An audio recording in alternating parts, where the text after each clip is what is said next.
নিজের সামলায়া কথাবার্তা শেষ করে হঠাৎ করে স্ত্রী ডাক দিয়ে বলেন, স্বামী, যদিও আমি ওনারে পছন্দ করতাম, পাইলে বেশি খুশি হইতাম, কিন্তু যেহেতু আপনি আমার স্বামী, ওনারে যেই রকম ভালোবাসতাম এক চুল পরিমাণ কম আপনার ভালোবাসতাম না, পুরাপুরি আপনার ভালোবাসতাম। আমি আপনার স্বামী হিসাবে গ্রহণ করছি, কোনো টেনশন করার বিষয় নাই, দুশ্চিন্তা করার কোনো বিষয় নাই। সুবহানাল্লাহ। কথাবার্তা শেষ, স্ত্রী তখন ডাক দিয়ে বলেন, স্বামী, আমি গরিব মানুষ, আমার বাবা জানবা, আমি আপনার মনে চাইতেছে আজকের এই রাত্রিতে একটা উপহার দিতাম। সুবহানাল্লাহ।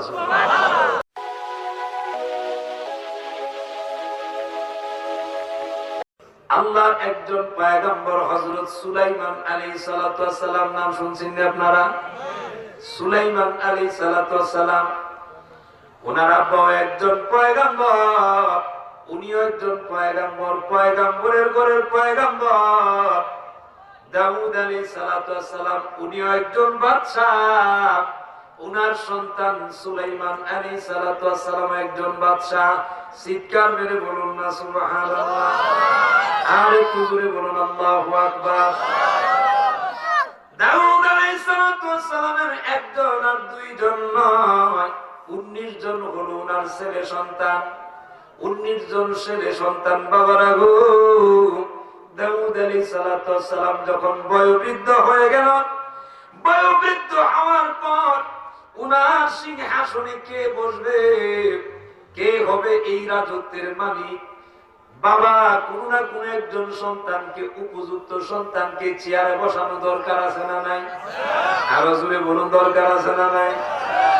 কিন্তু যেহেতু 19 জন সন্তান, এই 19 জন সন্তান সবগুলো সন্তানের কামনা, যদি আমি হতে পারতাম চেয়ারের মালিক, যদি আমি হতে পারতাম চেয়ারের মালিক।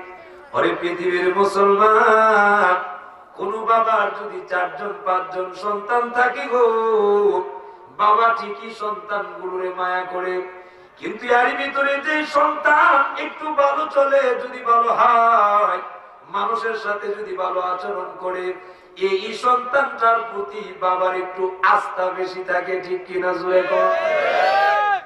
19 জন ছেলে সন্তানের মধ্যে সুলাইমান আলাইহিস সালাতু ওয়াস সালাম, উনার প্রতি দাউদ আলাইহিস সালাতু ওয়াস সালাম একটু দুর্বল, উনি একটু দুর্বল, উনার প্রতি একটু মায়া বেশি, মমতা বেশি।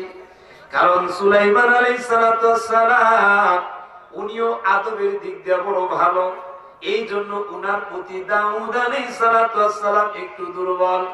আরে পৃথিবীর মুসলমান, বাবা এই চিন্তা ভাবনা যখন করে কাকে বসাবে, আল্লাহ কামুল হাকিমিন জিবরাইল পাঠায় দিলেন। জিবরাইল রে, যাও জলদি করে যাও, তুমি গিয়া বলো আমি আল্লাহ আমার পক্ষ থেকে একটা প্রশ্নপত্র দিলাম। এই যেমন প্রশ্নপত্র দিয়েছি, এই প্রশ্নপত্রের বিপরীত দিক দিয়ে আমি আল্লাহ জবাব দিলাম। দাউদ আলাইহিস সালাতু ওয়াস সালামের 19 জন সন্তান, এই সন্তানগুলোর কাছে উনি প্রশ্নগুলো করবে, যার জবাবটা আমি আল্লাহর জবাবের সাথে মিলবে।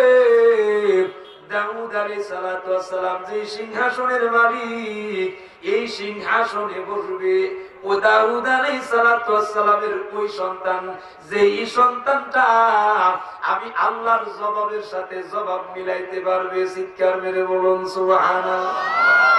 আর একটু জোরে বলুন আল্লাহু আকবার।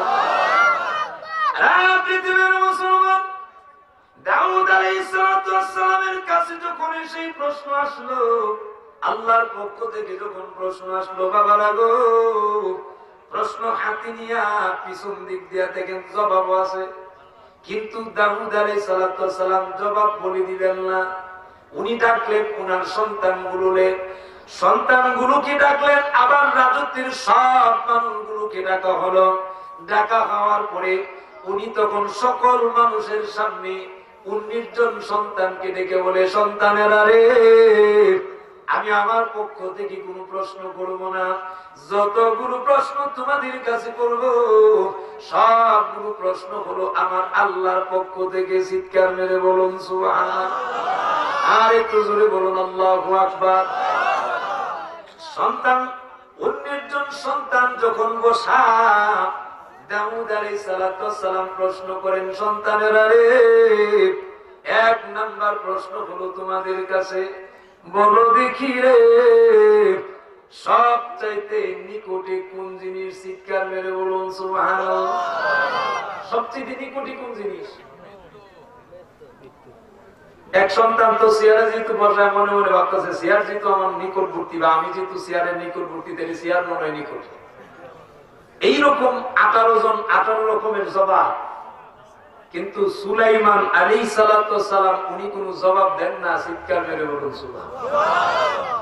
উনি নীরব। দাউদ আলাইহিস সালাম নজর করলেন, সুলাইমান তুমি কি কোনো জবাব দিলা না? সুলাইমান তখন বলেন, আব্বা অনুমতি দিলে আমি এখন জবাব দিতে পারি। চিৎকার মেরে বলুন সুবহানাল্লাহ। দাউদ আলাইহিস সালাম বললেন, বলো। তখন সুলাইমান আলাইহিস সালাম বলেন, আব্বা পৃথিবীতে একটা মানুষের সবচাইতে নিকটে হলো মালাকুল মাউত। আরো জোরে সুবহানাল্লাহ। আল্লাহ বলেন, বিসমিল্লাহির রহমানির রহিম,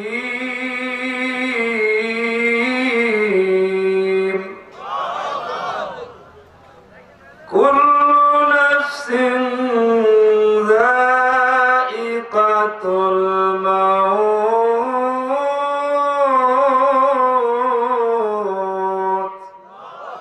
পৃথিবীতে এমন কোন প্রাণী নাই, সব প্রাণী মরণের স্বাদ গ্রহণ করতে হবে। চিৎকার মেরে বলুন সুবহানাল্লাহ। মরণ, মালাকুল মউত যখন আসে, বাবা থাকলে, চাচা থাকলে, মা থাকে, খালা থাকে, আরো যদি আত্মীয় স্বজন সব মিল্লাও যদি বলে না দিতাম না, রাখতার উনি রাখার কোন সুযোগ আসেনি। মালাকুল মউত যখন আগমন করবে তখন পৃথিবীর কোন শক্তি নাই, সব শক্তি তখন অকেজু। চিৎকার মেরে বলুন সুবহানাল্লাহ। সবগুলো প্রশ্নের করার মতো নয়। দ্বিতীয় আরেকটা প্রশ্ন করলেন, সন্তানেরা বলো দেখি, লম্বা ঘটনা তো, এই জন্য আমি শর্ট করে ইনশাআল্লাহ মেইন কথার মধ্যে চলে যাব, কষ্ট হবে আপনাদের। দ্বিতীয় আরেকটা প্রশ্ন করলেন, বলো তো দেখি এমন কোন জিনিস, একটা জিনিস আগমন করে আরেকটা জিনিস যায় না? অনেকে জানেন তো, এই জন্য সুন্দর জবাব আসতেছে। একজন বলছে অন্ধকার, আলো অন্ধকার। সুবহানাল্লাহ বলতেন না? দিন সূর্য যখন আগমন করে রাত কি থাকেনি? থাকে না। তার মানে আলো যেখানে আছে সেখানে অন্ধকার থাকে না, দূর হয়ে যায়। আবার অন্ধকার যখন আসে তখন আলো থাকে না। যখন রাত হয় তখন কি দিনের মতো কাজ করা যায়? তখন দিন নাই, অন্ধকার। 18 জন 18 রকমের জবাব দিয়েছে, কিন্তু সুলাইমান আলাইহিস সালাম জবাব দেন না। বাবা সুলাইমানের দিকে নজর, আবার জিজ্ঞেস করেন, বাবা কোন কথা বললাম না যে? উনি বললেন, আব্বা অনুমতি দিলে বলবো। কত বলো? উনি তখন বললেন, রাত এবং দিন। দিন আগমন করলে রাত চলে যায়, রাত আগমন করলে দিন চলে যায়। এই আসা যাওয়াটা আছে না নাই? কিয়ামত পর্যন্ত থাকবে কি থাকবে না? থাকবে। সুলাইমান আলাইহিস সালামের জবাবে দাউদ আলাইহিস সালাম খুশি না বেজার? কারণ সন্তান যা দিচ্ছে, আল্লাহ যা জবাব দিচ্ছেন, আল্লাহর কথাগুলোর সাথে সুলাইমানের মিল আছে না নাই? এই জন্য বাবা খুশি। সবগুলো প্রশ্ন, অনেকগুলো প্রশ্ন করলেন, সবগুলো প্রশ্নের জবাব দিলেন। এখন সিংহাসনের মালিক হবেন কে? সুলাইমান। আল্লাহ কামুল হাকিমিন আবার লিখে দিলেন, দাউদ যাকে আমি সিংহাসনের মালিক বানাবো তাকে আমি আল্লাহ দয়া করে, মায়া করে তাকে আমি আমার নবী বানাই দিব। আরো জোরে তাহলে একসাথে কয় জিনিস? একটা হলো রাজত্বের মালিক বাদশা, আর একটা হলো নবী। এক হলেন নবী পয়গম্বর, আবার হলেন উনি বাদশা। চিৎকার মেরে বলুন সুবহানাল্লাহ। একসাথে দুই জিনিস পাবেন, এটা সুলাইমান। এখন সুলাইমান সিংহাসনের মালিক, আল্লাহ আল্লাহর ওয়াদা মোতাবেক সুলাইমান আলাইহিস সালামকে পয়গম্বর বানাই দিয়েছে। আরো জোরে জোরসে বলেন সুবহানাল্লাহ। দাম আছে না? সিংহাসনে যখন বসলেন, উনি কিন্তু বিয়ে শাদী করে নাই। তো বিয়ে শাদীর দরকার আছে না নাই? তো বিয়ে করবেন। তো বিয়ের জন্য ওনার যেহেতু বয়স হয়েছে, উনি রাজ সিংহাসনে বসার পরে বললেন, আমি বিয়ে করতে চাই। তো বিয়ার কথা বললে তো স্বাভাবিক যারা আছে মন্ত্রীবর্গ এরা খুশি না বেজার? এরাও খুশি। কিছু কিছু মন্ত্রী আছে এরা চিন্তা করতেছে যদি আমরা নিজের মধ্যে মিল্লা জায়গা তাহলে তো আমি কবর বালা। কথা বলেন না ঠিক কিনা? আমগো দেশে যদি মনে করেন যে মন্ত্রী সাহেবের সাথে যদি কেউ আত্মীয়তা করে এগুলা তো একবার কলা গাছ কেমন জানি কফিল্লা বেলে একবার বাপ হয়ে যায়। আছে না নাই? যেখানে যাবে দেখবেন পরিচয় দিব আমার সিনস কাটা আমি মন্ত্রী সাহেবের অমু, এগুলো আসেনি। এই জিনিসগুলোই অহংকার। এই অহংকার আল্লাহ পছন্দ করেন? জোরে বলেন করেন।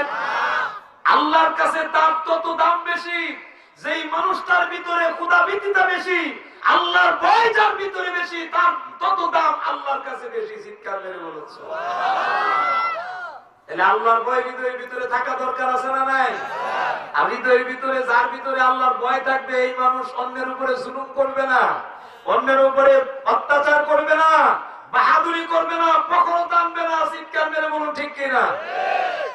যাদের ভিতরে আল্লাহর ভয় থাকবে না, নবীর আদর্শ থাকবে না, এই মানুষের দ্বারা অনেক কিছুই সম্ভব। এখন তারা জিজ্ঞেস করেন বাদশাহ মহোদয় আপনি যদি বিয়ে করেন তাহলে মেয়ের কোয়ালিটি কেমন হইতো, গুণ কেমন হইতো? তো গুণের দরকার। বাদশাহ তখন পয়গম্বর সুলাইমান আলাইহিস সালাম বললেন মেয়ের 4টা গুণ লাগবে। কয়টা গুণ? কয়টা গুণ? 4টা গুণ লাগবে।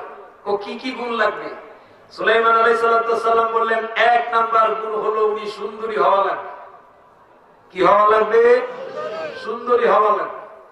আমগো দেশের মতো এরকম সুন্দরী না, লিপস্টিক আরো কত ধরনের ফালিশ মালিশ আছে না, মাইকা এরপরে ওই যে কি জানি পার্লারে যাইয়া ঠিক মতো ডিজাইন ধরে রাস্তাটা আড়েওয়ালা মনে হয় যেমন একবারে যা আছে সব মাইকা লেছে।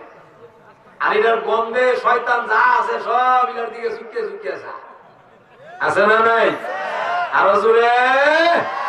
যদি আপনার সাজার মনে যা ও আমার মা বোনেরা সাজবেন, একবার না 1000 বার সাজবেন। আর এই সাজাটা হতে হবে আপনি আপনার স্বামীর জন্য। আপনি ঘরের ভিতরে যত পারেন পার্লারের যা আছে সব দিয়ে সাজেন, কোনো অসুবিধা নেই। ওখানে সাজেন, সেজে থাকেন, লাগান না অলংকার, সব সাজ্জা ভালো করে পারফিউম ব্যবহার করে আপনার স্বামীর জন্য অপেক্ষা করেন। স্বামী দরজায় ঢুকে সালাম দিয়ে আপনাকে দেখলেই যদি আকর্ষিত হয় আল্লাহর পক্ষ থেকে কোটি কোটি রহমত তখন নাজিল হতে থাকবে। তখন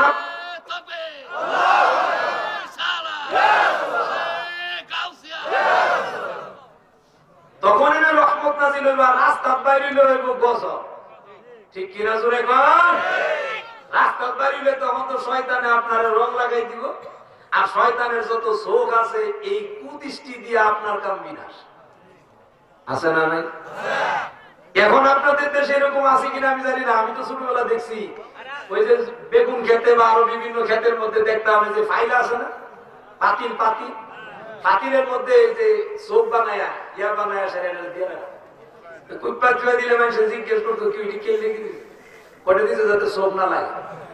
কথা বলে ক্ষেতের দাম আপনার কাছে বেশি, আপনার বউর দাম আপনার কাছে নাই? ক্ষেতের দাম আপনার কাছে এত বেশি, আপনার মেয়ের দাম আপনার কাছে নাই?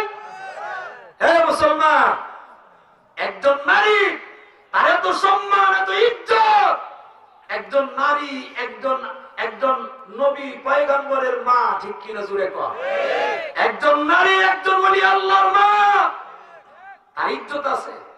কিন্তু আপনি সেই ইজ্জতের সম্মান আপনি যদি না দেন, এটা দেওয়া দরকার আছে না নাই? আমার মা বোনেরও তো বোঝা উচিত উনার যে মূল্য কত, উনার যে দাম কত, কিন্তু এই দামের খবর নাই। ঠিক কিনা জুড়ে কর? সৌন্দর্যতা দেখাইবেন স্বামীর, কোনো অসুবিধা নেই। 1 নাম্বার গুণ সুন্দর হওয়া লাগবে। কি হওয়া লাগবে? 2 নাম্বার গুণ সুশিক্ষিত হওয়া লাগবে।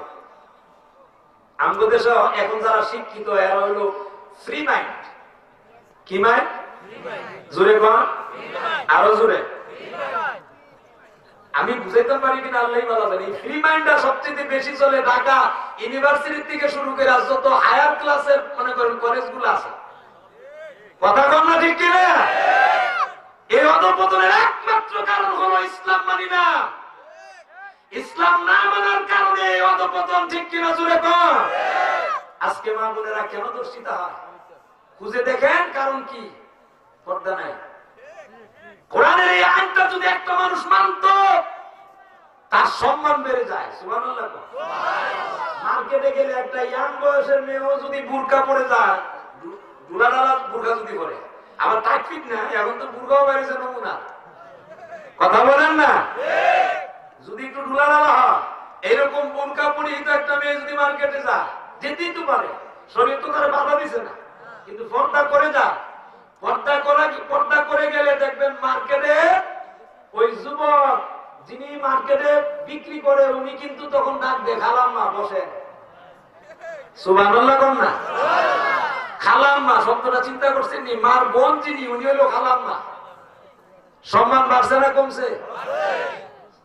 আর আমাদের দেশের নারীরা তো যায় এমন ডিজাইন তৈরি, বয়স হলো মোটামুটি ৪৫, কিন্তু এমন ভাবে ৬০টা যা দেখলে ডাক দেয় ম্যাডাম, এটা খুশি হয়, মজা লাগে, ঠিক কিনা? শুনে আমি অবাস্তব বলি না। আমার নাম মা বোনেরা, আপনার ইজ্জত সম্মান আছে, আপনার এই দেহটাকে জাহান্নামে চালাবেন না, ঠিক কিনা? জুড়ে কর, আপনার কত সম্মান, কত ইজ্জত। রাসূল বলেছেন ইন্নাল জান্নাতা তাহতা আকদামিল উম্মাহাত, মায়ের পায়ের নিচে হলো সন্তানের জান্নাত। বাবার পায়ের নিচে বলে না, বলছে মায়ের পায়ের নিচে বলছে। তো সেই মার সম্মান ইজ্জত আছে না নাই? আপনি মা হন, আপনি মা হন, মায়ের মতো হন। আপনি যদি মা হতে পারেন অবশ্যই আপনার সম্মান জান্নাতের ভিতরে আপনাকে দেওয়া হবে। সেদিন আপনার সন্তান যদি ভালো একজন সন্তান হয়, আপনার মাথার মধ্যে নূরের একটা মুকুট পরায় দেওয়া হয়। ওই সন্তান তৈরি করার জন্য আপনি মাটাও তো এরকম মা হওয়া লাগবে, ঠিক কিনা? জুড়ে ভাইয়ের আমার, তাহলে 2 নম্বর, এগুলার ব্যাখ্যা বিশ্লেষণ করতে গেলে অনেক লম্বা হয়ে যাবে। 2 নম্বর গুণ হইল সুশিক্ষিত লাগবে। শুধু শিক্ষিত হলে হবে না, এই ফ্রি মাইন্ডের জমানায় চললে হবে না।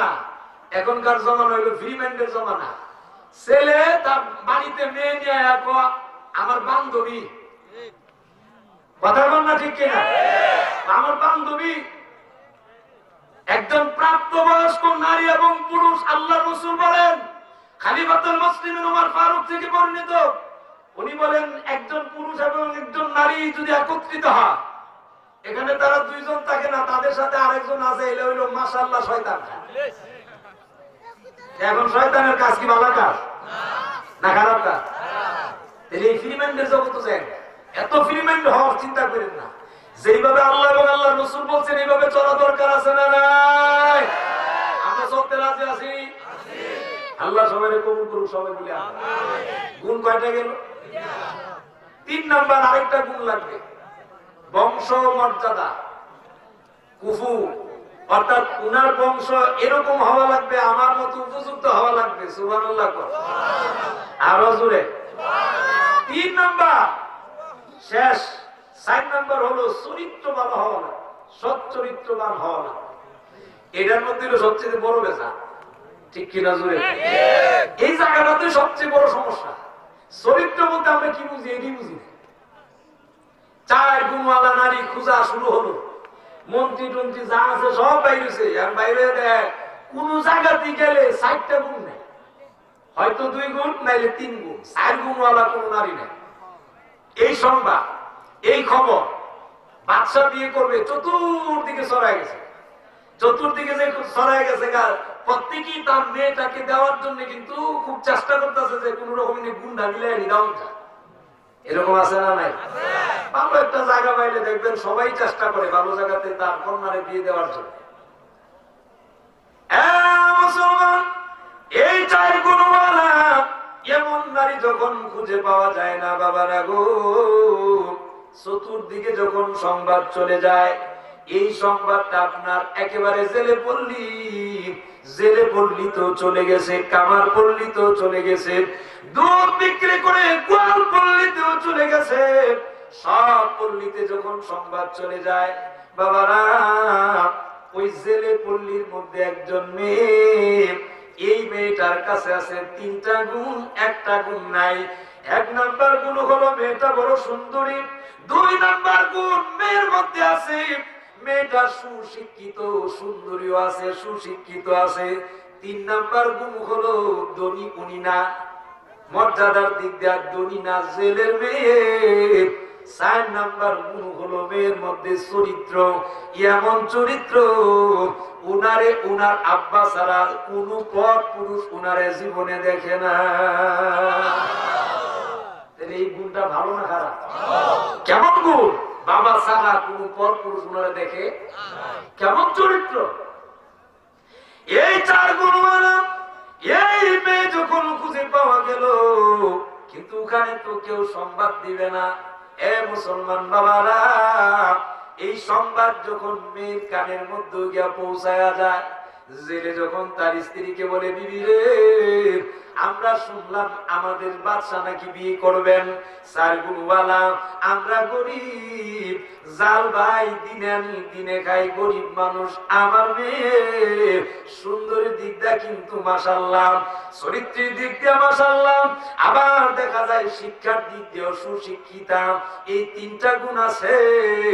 একটা গুণ আমার মেয়ের মধ্যে নাই, তা হলো আমি ধনী হতে পারি নাই, আমাকে ধনী বানান নাই।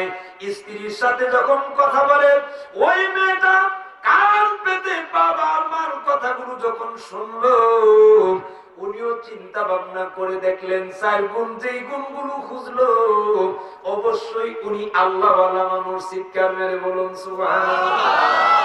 উনি ধনী মানুষ, বাদশা মানুষ, এটা কিন্তু উনি বুঝে নাই, এটা কিন্তু এই মেয়ে দেখে নাই। উনার চিন্তা হলো যে গুণের কোয়ালিটির কথা বলা হয়েছে, এই গুণগুলো যেই মানুষটা চায়, এই মানুষটা আল্লাহওয়ালা ছাড়া দ্বিতীয় কেউ হতে পারে না। চিৎকার মেরে বলুন সুবহানাল্লাহ। আর একটু জোরে বলুন আল্লাহু আকবার।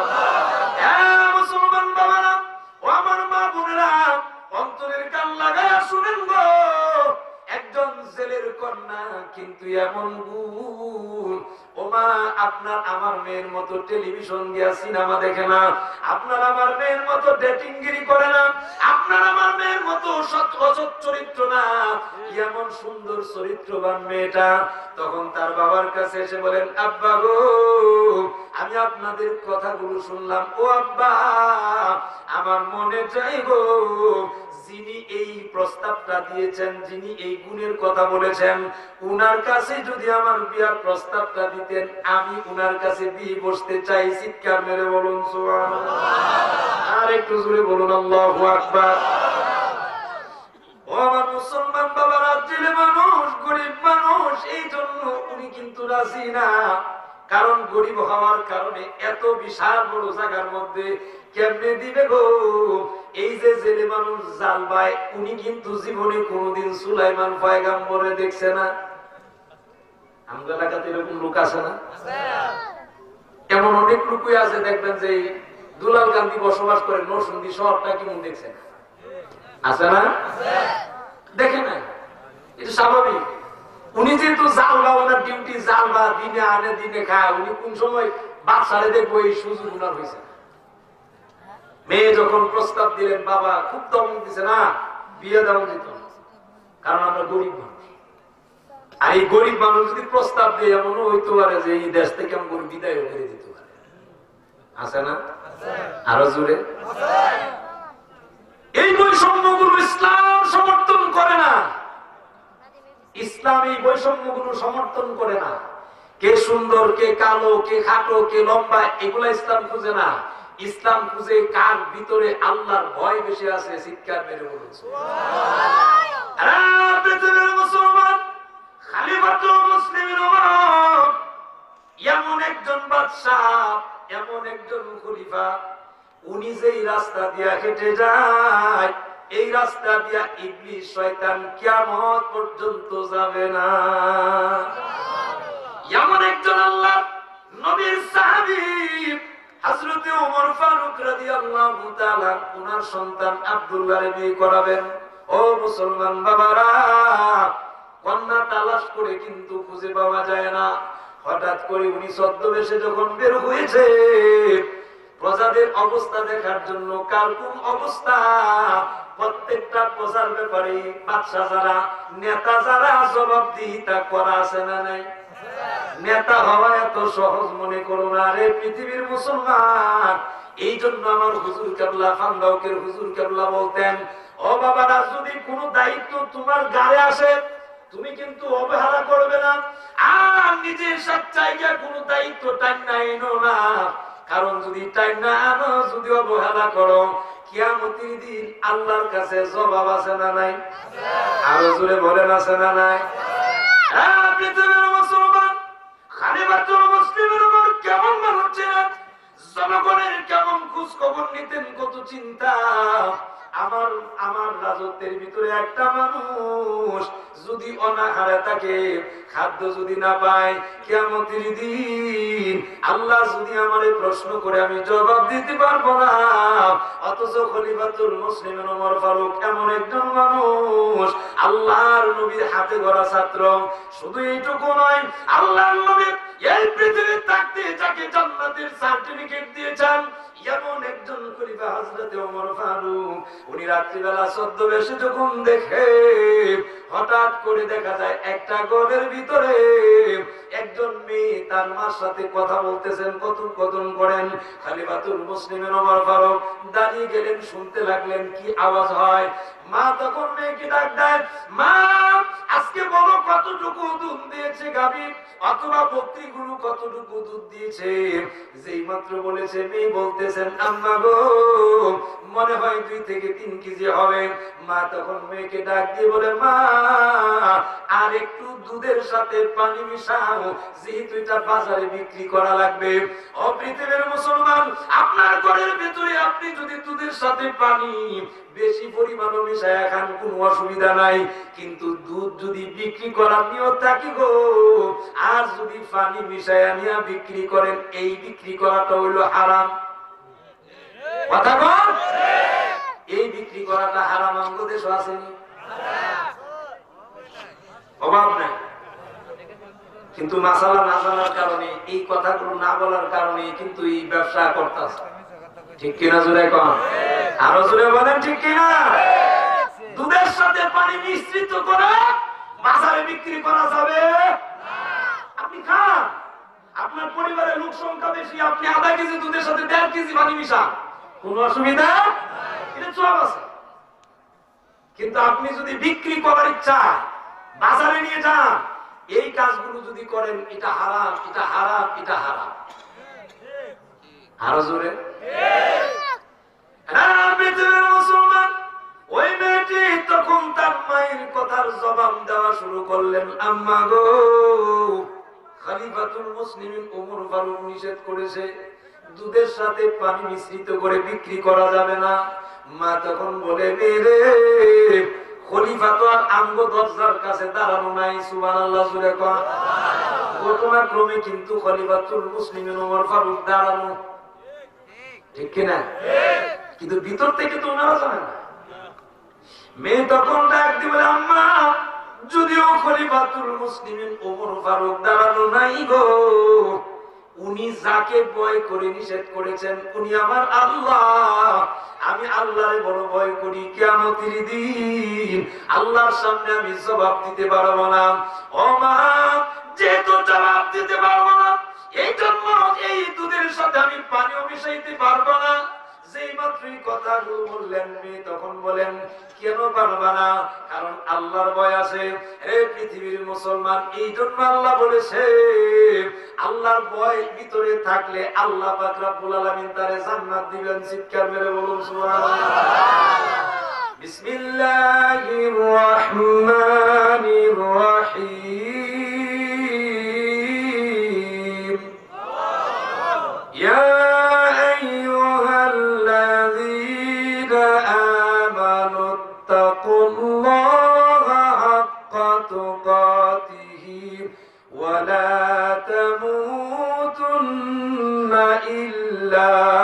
মুসলিমিন, চিৎকার মেরে বলুন সুবহানাল্লাহ।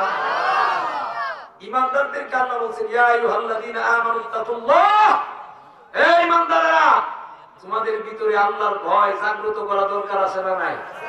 ভয়টা করবা, কেমন করা করবা? করার মতো করো। আর মুসলমান না হয়ে কিন্তু মরো না। মুসলমান না হয়ে মেয়ে তখন বলেন আমি আল্লাহর বড় ভয় করি, আল্লাহর ভয় আমার হৃদয়ের ভিতরে আছে। যেই মাত্র কথা বলছেন খলিফাতুল মুসলিমিন ওমর ফারুক একটা চিহ্ন দিয়ে গেছে, চলে গেছে। সকালবেলা পুলিশ পাঠাই দিছে, যেই ঘরের মধ্যে আমি চিহ্ন দিয়ে আসছি চিহ্নিত ঘরের মা এবং মেয়ে দুজনে ধরে নিয়ে আসে। খলিফার অর্ডার, পুলিশ এসে হাজির। সকালবেলা দরজার মধ্যে যখন আওয়াজ দিছে, দরজা খুলে দেখে পুলিশ, কি ঘটনাকে আমরা তো কোনো অন্যায় করছি। চলেন খলিফার দরবারে নেওয়া হলো আসামি মা এবং মেয়ে দুজনকে যখন হাজির করা হয়, খলিফাতুল মুসলিমিন ওমর ফারুক রাতে ঘটে যাওয়া এই কথাগুলো উনি উনার জবান দিয়া রিপিট করতেছে। এখন যিনি দুধ বিক্রি করে গোয়ালনি, গরিব দেখেই তো দুধ বিক্রি করে, কথা বলেন না? গরিব, আর্থিক দিক দিয়ে গরিব, এই জন্য তো দুধ বিক্রি করে সংসার চালায়। ওই বৃদ্ধ মহিলা উনি তখন মাথা নিচের দিকে দিয়ে দিছে, কারণ তাইলে বোঝা যায় খলিফাতুল মুসলিমিন ওমর ফারুক আঙ্গ কথা শুনছে। আরো জোরে শুনছে, যেহেতু তাই তো ভাই নাই। আর খলিফাতুল মুসলিমিন ওমর ফারুক যদি ধরে তো ছাড়তো, ছাড়ারও সুযোগ নেই। তখন মাথা নিচের দিক দিয়ে বলছেন জি এই কথা বলছি। তাহলে অপরাধ স্বীকার যখন করে ফেলছে, তাহলে এখন তার শাস্তি হবে কি হবে না? কিন্তু ইসলামে ক্ষমা মহত্বের লক্ষণ। ক্ষমা আছে না নাই? স্বীকার যদি করে, সে যদি আর ভবিষ্যতে কাজগুলো না করে, তারে মাফ করে দেওয়া দরকার আছে না নাই? আল্লাহ দেয়, তাহলে আল্লাহ বান্দাদের ভিতরে গুণ থাকা দরকার আছে না নাই? এবার খলিফাতুল মুসলিমিন ওমর ফারুক বললেন, মা ওই বৃদ্ধা মহিলার বললেন, শোনেন আমি একটা শর্তে আপনাদেরকে মুক্তি দিতে পারি, মা এবং মেয়ে দুজনকে মুক্তি দিতে পারি। মা তখন জিজ্ঞেস করেন কি এমন শর্ত? তখন উনি বললেন, আমি আমার ছেলে আব্দুল্লাহর জন্য একজন কন্যা খুঁজতেছি, আমি খুঁজে পাচ্ছি না। আমি দেখেছি আপনার মেয়ের ভিতরে আল্লাহ ভীতি খুদা ভীতি আছে, সেই জন্য আমি চাই আমার আব্দুল্লাহরে আপনার মেয়ের বিয়ে করে। যদি রাজি হন তাহলে মুক্ত, আর যদি রাজি না হন তাহলে শাস্তি। এখন গোয়ালির চোখ বেয়া পানি পড়তেছে। এটা কি হয় নাকি? একজন খলিফা, একজন এত বড় একজন নবীর সাহাবী, উনি একজন গোয়ালির মেয়ের বিয়ে করে, বইটা মাইনা নেওয়া যায় না, উনি মানতে পারতেছে না। তখন উনি বলেন, আপনি কি আমাদের সাথে মস্কারা করেন? নবীর সাহাবায়ে কেরাম কি মস্কারা করে? কথা বলেন আরো জোরে, মস্কারা করে। খলিফাতুল মুসলিমিন ওমর ফারুক বললেন, আল্লাহ জাতের কসম, আমি যে প্রস্তাব দিয়েছি এটা একমাত্র আল্লাহর ভয়ের কারণে দিছি। আপনার মেয়ের ভিতরে আল্লাহর ভয় আছে, চিৎকার মেরে বলুন সুবহানাল্লাহ। আল্লাহর ভয় যদি থাকে তার দ্বারা চুরি হবে না।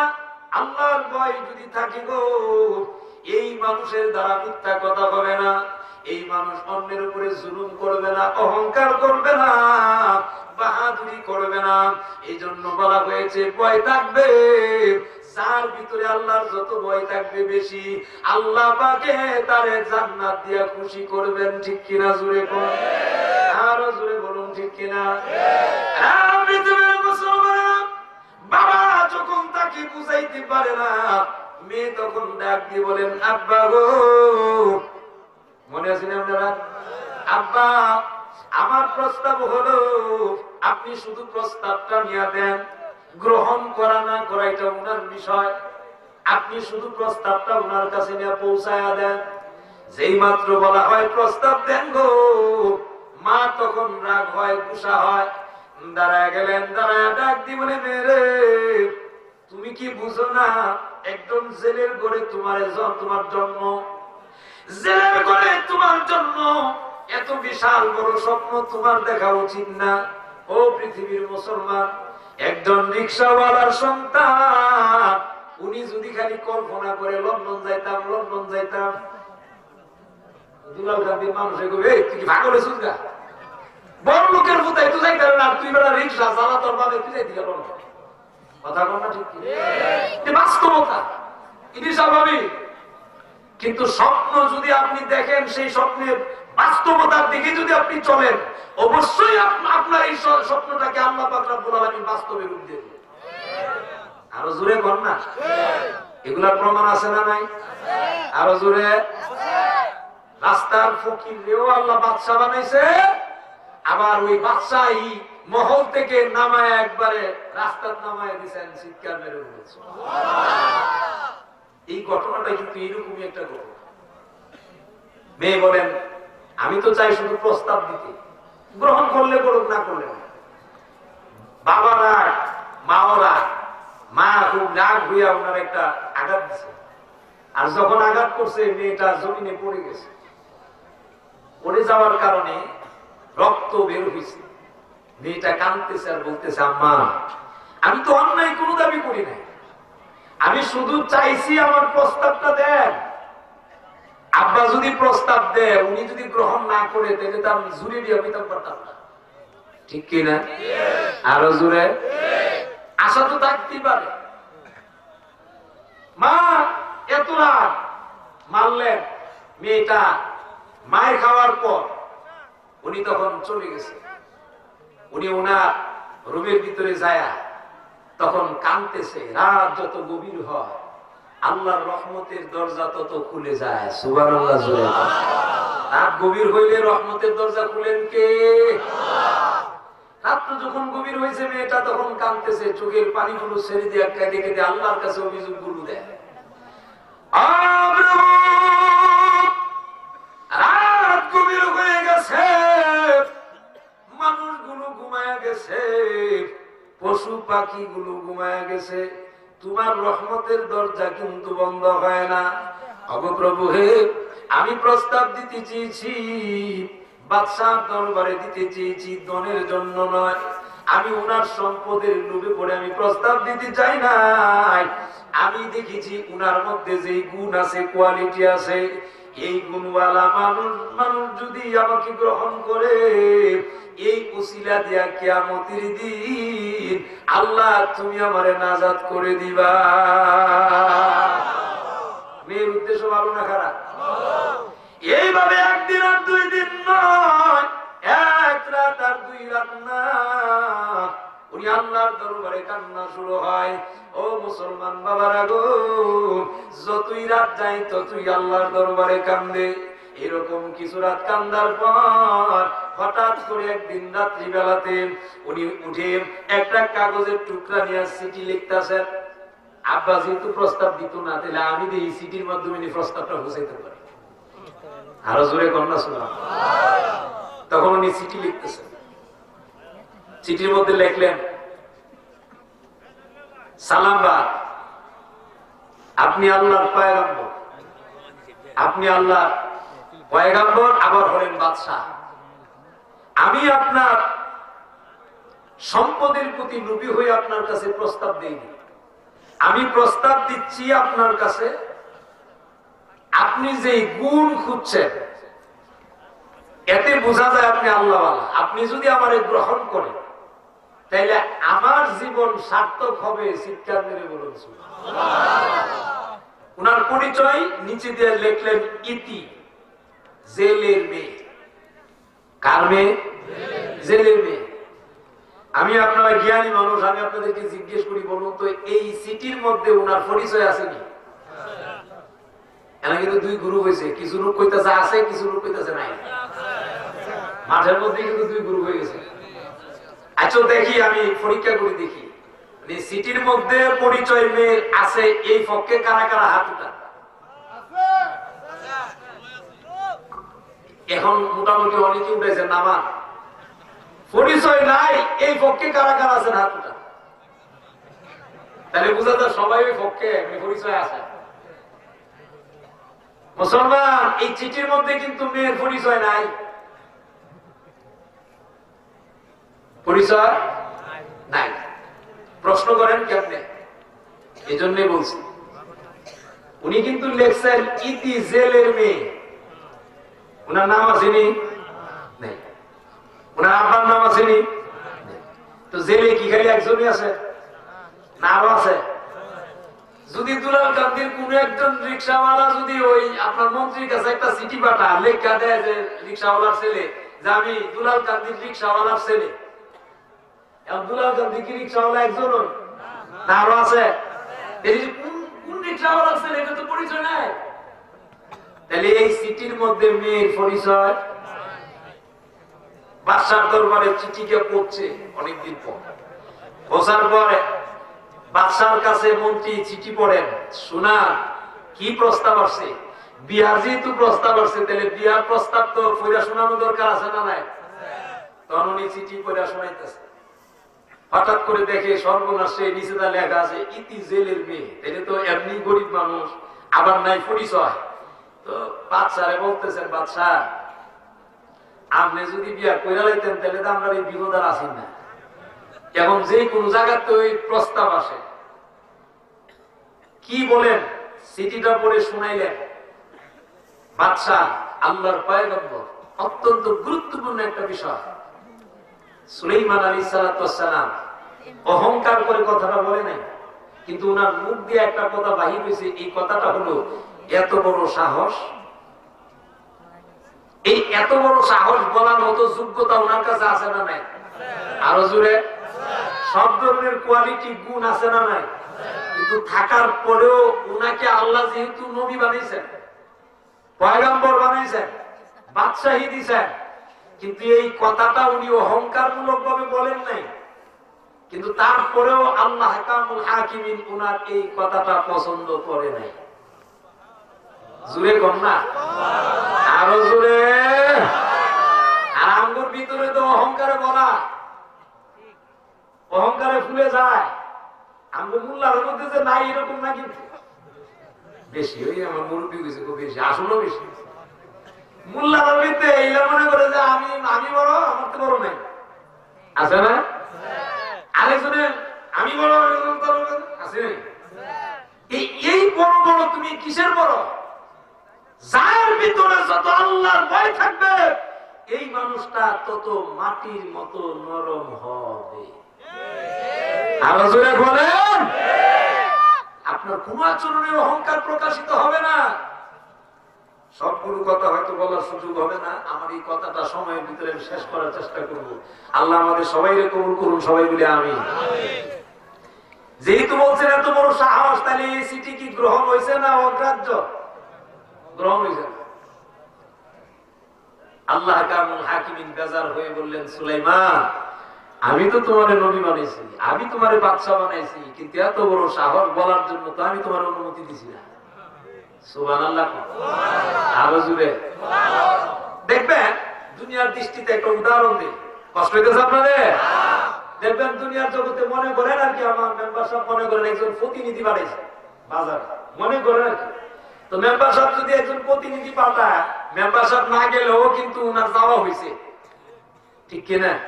কিন্তু উনি প্রতিনিধি পাঠিয়েছে, কিন্তু প্রতিনিধিরে পয়লা দিছে তুই যে এখানে যাবি মুরব্বীরে সম্মান দিস, ছোটরে স্নেহ করিস। উনি এই কথাগুলো পয়লা পাঠাইছে।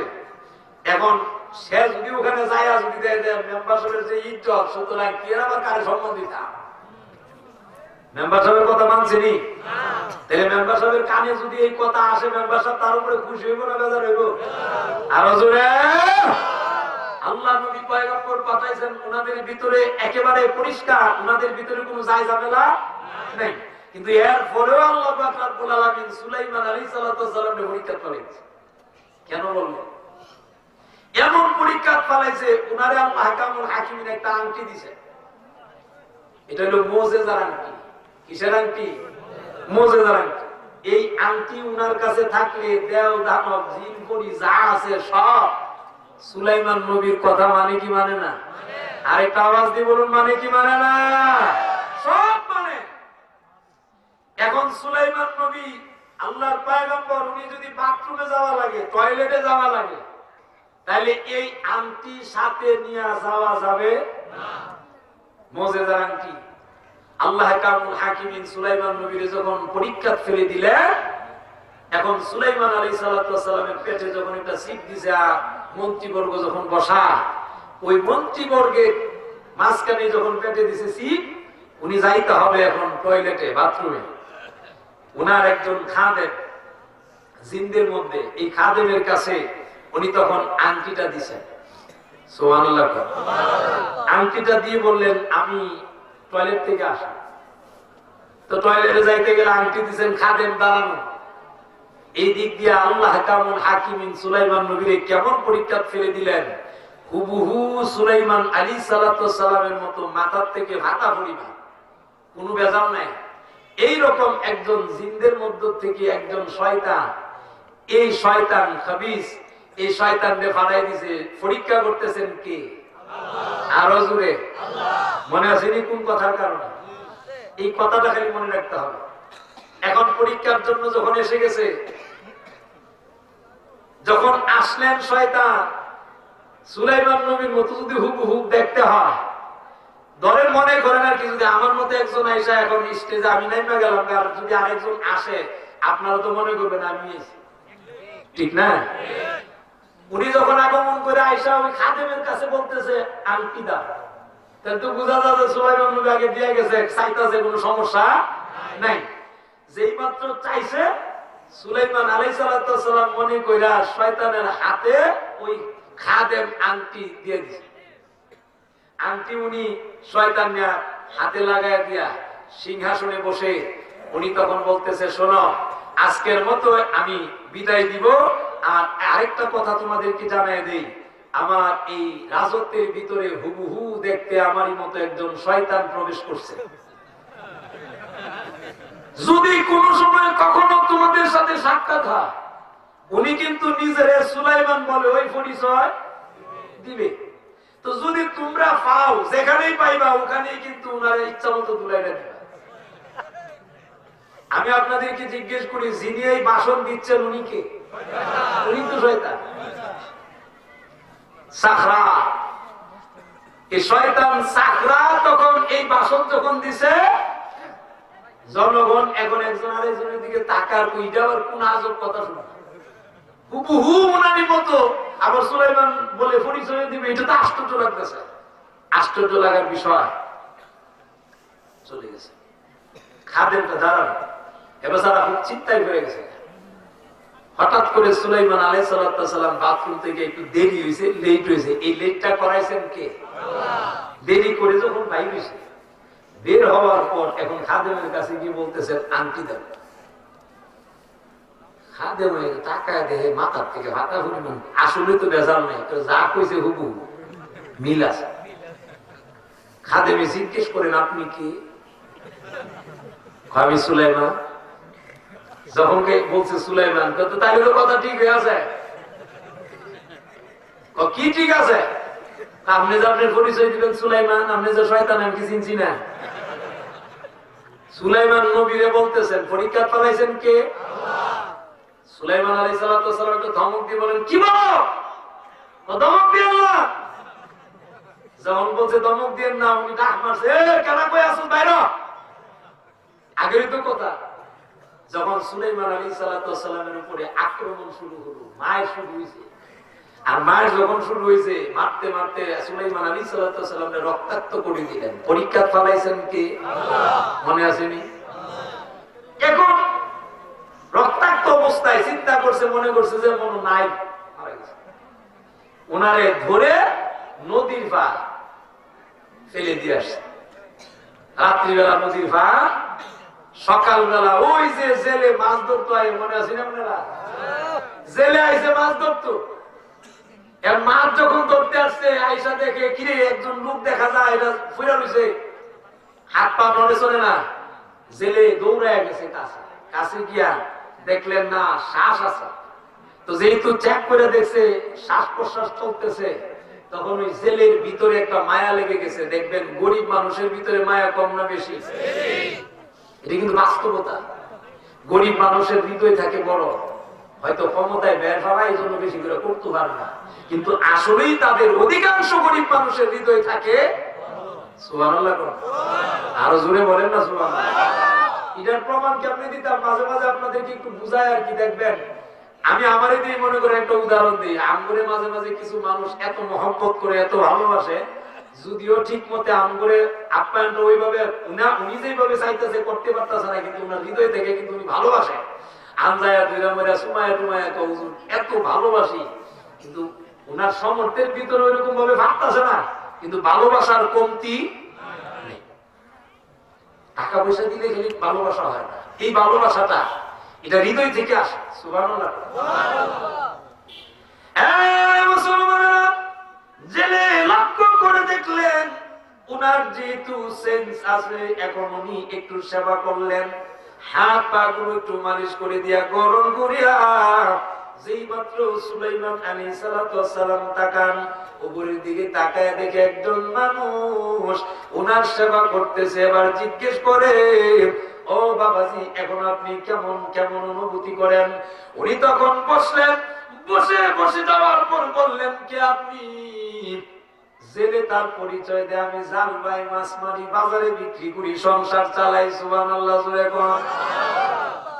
উনি যেহেতু নদীর পার, মনে হয়েছে ওই যে পরিচয় দিছিলাম, মাইকটা খাইছে, আল্লাহ কোন কারণে পরীক্ষা ফলাইছে, ধৈর্য ধরে সুলাইমান আলাইহিস সালাম বললেন, আমার পরিচয় জিজ্ঞেস করছেন, আমি অসুস্থ মানুষ, আগে আপনি আপনার বাড়িতে নেন, আমার সেবা করেন, আমি সুস্থ হই, ইনশাআল্লাহ আপনার পরিচয় দিব। শিক্ষার মেরে বলছে। জেলেও চিন্তা করতেছে গরিব মানুষ, তারপরে উনিও চিন্তা করতেছে কথা দুটি, আগে রোগীর সেবা করা দরকার, ঠিক কিনা জোরে কর।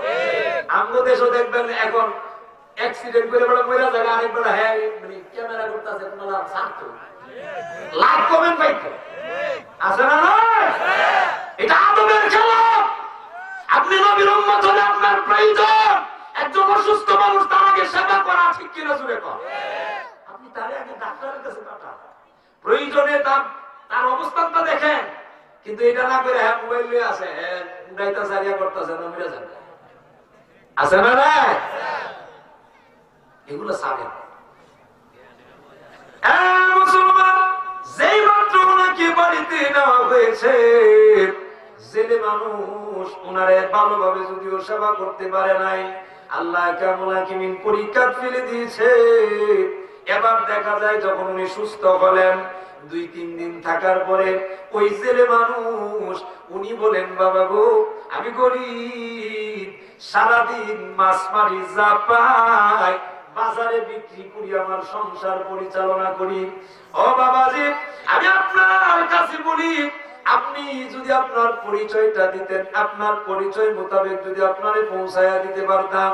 সুলাইমান আলাইহিস সালাম হাতের দিকে তাকাইয়া দেখে উনার আংটি নাই, যেহেতু আংটি নাই, এখন যদি উনি বলেন আমি সুলাইমান, ওই আগের মতো উনি চিন্তা করে মনে হয় কি লাগলো মালিক করতো না। এই জন্য সুলাইমান আলাইহিস সালাম পরিচয় দেয় না। উনি বলেন, বাবা গো, আমিও বুঝতে পারতেছি আপনি গরিব মানুষ, সারাদিন পরিশ্রম করেন, যা উপার্জন করেন, সংসার পরিচালনা করেন। এ বাবা, আমি আপনার কাছে বলি, একটু সুযোগ যদি আপনি আমারে করে দিতেন গো, আমিও আপনার সাথে কোনো কাজকর্ম করতাম। চিৎকার মেরে বলুন সুবহানাল্লাহ। মুসলমান, একজন পয়গম্বরের ঘরের পয়গম্বর, আল্লাহর আবার একজন বাদশার ঘরের বাদশা, যিনি একটু পূর্বেই ছিলেন একজন বাদশা, আবার এখন হয়ে গেলেন একজন জেলের ঘরের আশ্রয়ী, ঠিক কিনা জোরে এখন? জেলের বাড়িতে বাবারা গো, এই ক্ষমতা আমার আল্লাহর আছে না নাই? আবার জোরে বলেন, আছে না নাই? কেন অহংকার করবেন, কেন বাহাদুরি করবেন? যদি অহংকার করেন বাবা গো, কবরের ভিতরে গেলে যদি আপনি অহংকারী হন, আল্লাহ পাক রব্বুল আলামিন আপনারে জান্নাত দিবে না, এমন কি জান্নাতের ঘ্রাণ পর্যন্ত পাওয়া যাবে না। ও মুসলমান বাবারা, সুলাইমান আলাইহিস সালাম যখন প্রস্তাব দিয়েছে, জেলে চিন্তা করে দেখে আমি গরিব, আমি যেহেতু জাল ভাই, আমার যদি আরেকজন সহযোগী হয়, আমার তো দরকার নাই ভিন্ন জায়গায় ওনারে পাঠানোর। উনি তখন বলেন, বাবা গো, যদি আপনি রাজি হন, আমার সাথে জালে যাবেননি? জুড়ে কন্যা সুবহান। জালে নেওয়াকে সুলাইমান আলাইহিস সালাম হাতে দেখে আংটি নাই, যেহেতু পরিচয় দেওয়ার ক্ষমতা নাই, দিলেই বেজার লাগবে, এই জন্য উনি পরিচয় দেন। আল্লাহ কোন কারণে পরীক্ষা করতেছে আল্লাহ, এই জন্য উনি জাল ভাই। কিছুদিন থাকার পরে দেখলেন জালও যখন যায়, পয়গাম্বর মাছের পরিমাণ কমে না বাড়ে? বরকত নবী আছেন যেখানে বরকত আছে, আছে না নাই? এখন জেলের মাছ এমন ভাবে উঠে, জেলে বাড়িতে যায় স্ত্রীর সাথে বলে, গল্প করে, বিবিরি আমগো বাড়ির যে যুবকটার জায়গা দিছি এটা বরকতপূর্ণ যুবক, কারণ এখন সেইভাবে মাছ আসে। স্ত্রীও বলে না, কথা তো ঠিক, তাহলে তার সেবা যত্ন চলতেছে কি চলে নাই? চলতেছে। হঠাৎ করে কিছুদিন যাওয়ার পর জেলে বলতেছে, বিবি ছেলেটা যেহেতু ভালো, আমার মনে চাইতেছে আমার মেয়েটার এই ছেলেটার কাছে বিয়া দিতে। আরো জোরে জোরসে বলেন, বিয়া দিতে। যখন বললেন বিয়া দিত, এখন স্ত্রী বলতেছে, মহিলারা স্বাভাবিক দেখবেন একটু উলট পালট আছে না নাই? নিজের দূর সরাইবার লেগে অনেক সময় দেখবেন এরকম করে, না ঠিক আছে ভালো হই, পরিচয় তো নেই, দুষেরটা আসেনি। যদিও কথাটা মহিলা এইভাবে বলছেন, কিন্তু কথা তো ঠিক। অপরিচিত একটা মানুষের কাছে আপনি দিবেন, এটা আপনারও মনে চাইতো না। তখন স্ত্রী যখনই কথা বললেন, স্বামী চিন্তা করতেছে, আচ্ছা যাক, এটার একটা ব্যবস্থা করবো। স্বামী বলতেছে, বিবি যদিও তার পরিচয় নাই, চরিত্র তো ভালো, আর চরিত্র যেহেতু ভালো, পরিচয়টা করবো কি? চরিত্র ভালো এই ছেলের কাছে আমার মেয়েরে দেওয়া যায়। সুবহানাল্লাহ। মহিলা এরপরে দিলে আপনি দেন, আমি কিন্তু রাজি না। প্রত্যেকটা হয়েছে তো স্ত্রীর রাজি করা দরকার আছে না নাই? এটারও মেডিসিন যায়। উনি পরের দিন বাজারও যায় ঠিক মতো কিছু কাপড় চোপড় নিয়ে রাত্রিবেলাতে নিয়ে বিবি তোমার লেগে আনছি। স্ত্রী মনে মনে সর্বনাশ, ইমন আদর তো জিন্দিগি তো করে, তাহলে আদর করলেও বেজার আছে না নাই? এখন স্ত্রীর ভিতর থেকে মনে মনে চিন্তা করতেছেন, নিশ্চয়ই কোন একটা উদ্দেশ্য আছে, বিনা উদ্দেশ্যে এইরকম আদর তো জিন্দিগিতে করছে না। বাচ্চা বলছি আসল কথা কন, কি কইবেন এটা কইলা, আসল কথা কন। তখন জেলে বলে, বিবি আসল কথা মানে হইলো ছেলেটার কাছে আমার মেয়েটার বিয়ে দিতা। এখন স্ত্রী চিন্তা করে দেখতেছে, এত কিছু আইনা দিল, আদর দিল, যদি এখন না করি তাহলে যদি ফিটার শুরু করবে, এরকম কিছু আছে না নাই? ভালো কথা যদি সুজা না হয় তো তাহলে বেহাদ হয় সুজা করবে, আছে না? এখন ভিতরে তার এই চিন্তাটা আছে, যদি আবার উল্টা পাল্টা হয়ে যায়। এই জন্য উনি বলেন, ঠিক আছে দেন দেন। যখন স্ত্রী রাজি হয়েছে, স্বামী এখন খুশি না বেজা? এখন জেলে পরের দিন ওই যুবকের কাছে, নবী সুলাইমান আলাইহিস সালামের কাছে গিয়ে বলতেছেন, বাবা আমার একটা মেয়ে আছে, বড় সুন্দরী, সুশিক্ষিত, চরিত্রবান, ধন সম্পদ তেমন নাই, যদি আমার মনটা চাইতেছে আপনার স্বভাব চরিত্র ভালো, আপনার কাছে আমার মেয়ের বিয়ে দিতাম। সুবহানাল্লাহ। সুলাইমান আলাইহিস সালাম যেহেতু ওনার বাড়িতে আছে, হাতের মধ্যে যেহেতু আংটি নাই, পরিচয় দেওয়ার মতো সুযোগ, সেই জন্য উনি বিপদগ্রস্ত। এরপরেও উনি বলতেছেন, আল্লাহ তুমি মালুম, আল্লাহ তুমি জানো, তুমি কেন আমারে পরীক্ষা করতেছো। আল্লাহ আমার যদি কোনো ভুল হয়ে থাকে, আল্লাহ তুমি হয়তো আমার পরীক্ষা ফেলাই দিছ। আল্লাহ আমার যেহেতু আংটি নাই, পরিচয় দিবার মতো সুযোগ নাই, তাই কি করবো, বিয়া তো করুনই লাগবো। খুশি মনে না বিপদ? জোরে কন। বললেন ঠিক আছে আমি রাজি, আমি শর্ট করতেছি, যেহেতু আমার সময় শর্ট, আর হুজুরও মনে হয় আইসা গেছেন, আমার 10 মিনিট আর 7 মিনিট সময় আছে, এর ভিতরে আমি একেবারে টাইমটা সাইরা লইতেছি, লম্বা করে বলার মতো সুযোগ নাই। বাবারা ভাইরা আমার, এরপরে প্রস্তাব যখন রাজি হয়েছে, এখন বিয়া দিত। মেয়ে কিন্তু মনে মনে বাচ্চার কাছে বিয়া হইতো, মনে আছে না আপনারা? আরো জোরে। তো যেহেতু বাচ্চার কাছে বিয়া হইতো, তোমার মনের ভিতর তো বাচ্চার একটা টান আছে না নাই? কিন্তু বাচ্চারে দেখছেনি। মেয়ের কাছে যখন গিয়ে প্রস্তাব দেওয়া হলো, মেয়ে বললেন, আব্বা যেহেতু আপনারা বিয়া দিতেন, আমার কোনো আপত্তি। আমি তখন আমার আশা আকাঙ্ক্ষা পূরণ করতে পারি নাই, দেন সমস্যা। এদিকটা কিন্তু দেশের যিনি বাদশা, উনি কি সুলাইমান না শয়তান? আরো জোরে। গদিতে যদি শয়তান বসে, দেশের অবস্থা ভালো না খারাপ? খুব খারাপ। সাগরা যখন দেশ উলটপালট করে যেতেছে, তখন ওই খাদেমে চিন্তা করতেছে ঘটনা কি? সুলাইমান নবী তো এরকম না। আমি কিন্তু একবারে শর্ট করতেছি, কিন্তু সময় শেষ। উনি তখন ভালো উত্তম করে পবিত্র হইয়া ওনার দিকে যখন নজর দিছে, জিনে জিনের চিনে কি চিনে না? যখন ঠিক মতো নজর খান দিছে, ছায়া দেয়, এটা তো সুলাইমান নবী না, আসল লোক। আংটি যেহেতু হাতের মধ্যে লাগানো, বিপদ আছে না নাই? এই আংটি তো মজাদার আংটি, এটা তো উদা হইতো না, বাতাসের সাথে মিশতো না। শয়তান মিশবো, কিন্তু আংটি মিশতো না। আংটি দেখা গেলে কিন্তু উনি ধরা গাইলেন। ঠিক কিনা জোরে কর? সময় আর একটু বাড়ছে, যেহেতু সময় একটু বাড়ছে, তাহলে আমারও একটু কথা বাড়ছে নাকি? কষ্ট পেতেছেন আপনারা? আমরাও ধন্যবাদ দিই, কারণ আমার কথা তো মানে এই কথাটা কিন্তু অনেক বড়। আমি এরপরও সব করবো, কারণ বড় করে বলার সুযোগ নেই।